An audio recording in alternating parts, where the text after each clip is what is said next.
Angkor Wat, the jewel of the marble in Cambodia.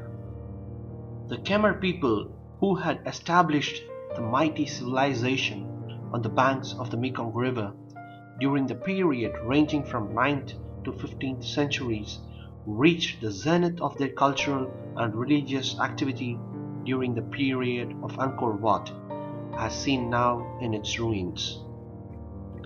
The grand corridor beneath the 5 spires of Angkor Wat was adorned with graceful figures of dancing devatas and troops of mighty Khmer soldiers on the march.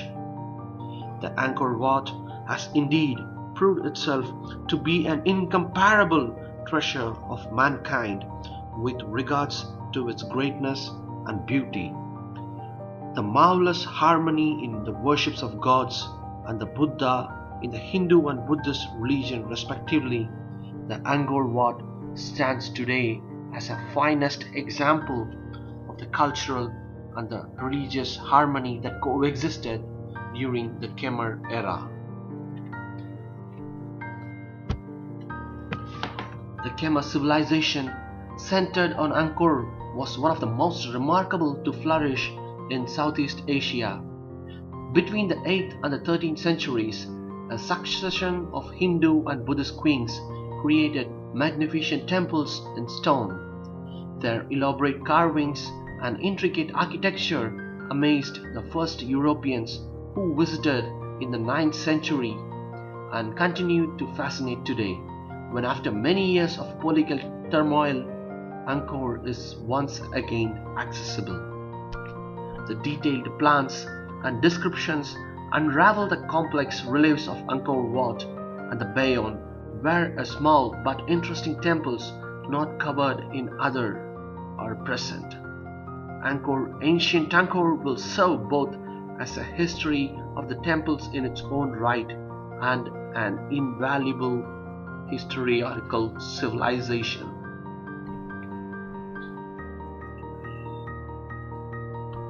Angkor Wat is the largest Hindu temple in the world. Angkor means city and Wat means temple. Ever since I came to know about this giant Hindu temple in Siam Reap, Cambodia, it's been my dream to go there, and hence I visited this masterpiece of Khmer architecture.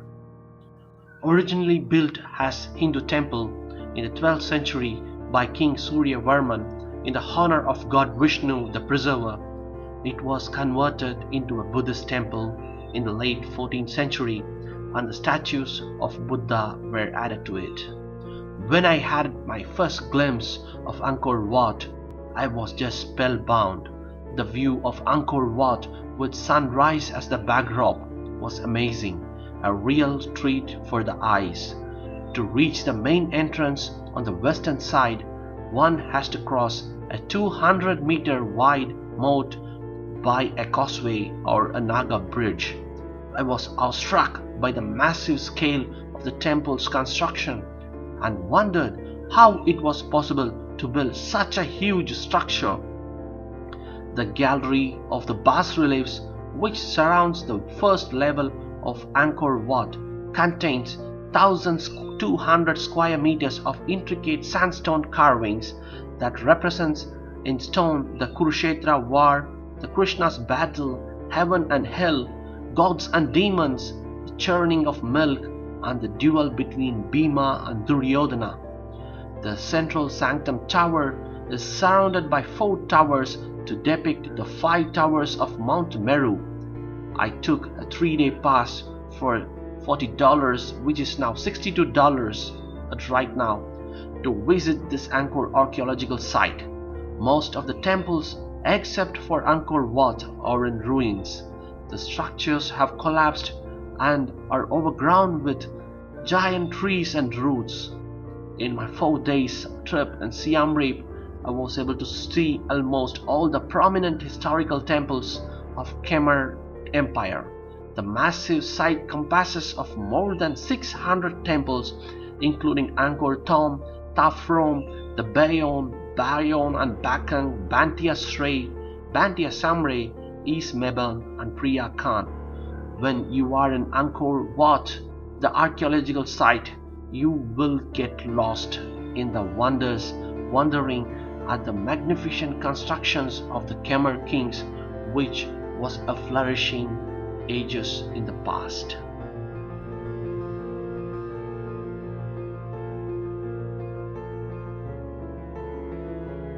The temples as seen today gives only a sketchy idea of the total number of shrines which bejeweled the land of Khmers, many of which must have disappeared over the centuries. They are in durable material and such they imply considerable wealth on the part of their builders. They were far from being the only Hindu shrines in the Khmer countryside, as others were built by the less wealthy in the perishable materials. The inscriptions reveal that sometime there were years of delay before the enough funds were available for a stone or laterite shrine for a divinity, and doubles. Some never saw the light of the day because the means were lacking. The Khmers did not abandon their indigenous deities, the masters of the land and its abundance, human heroes. Remains the religious buildings, considerable in number and extremely varied sizes. They were destined for the immortal gods, and as they were built for the durable material of brick, laterite and sandstone, many have survived to the present day. They were usually surrounded by enclosures to protect them from evil powers, but confusion has often arisen to which is a temple enclosure and which is that of the town of which the temple was a part.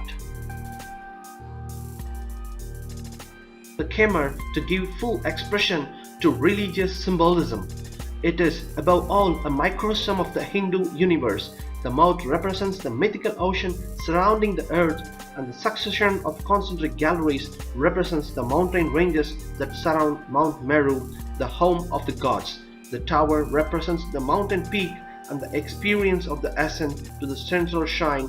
This may be intentionally fair convincing limitations of climbing a real mountain. Angkor Wat continues to attract visitors, thousands of visitors daily around the world, and today it stands as a finest example of the Khmer kings who ruled Cambodia in the past and the civilization that perished in this region, for us to recollect and remember and to visualize. Angkor Wat is truly a wonder in Cambodia. Please like and subscribe my YouTube channel. If you like my videos, please do share it. Thank you.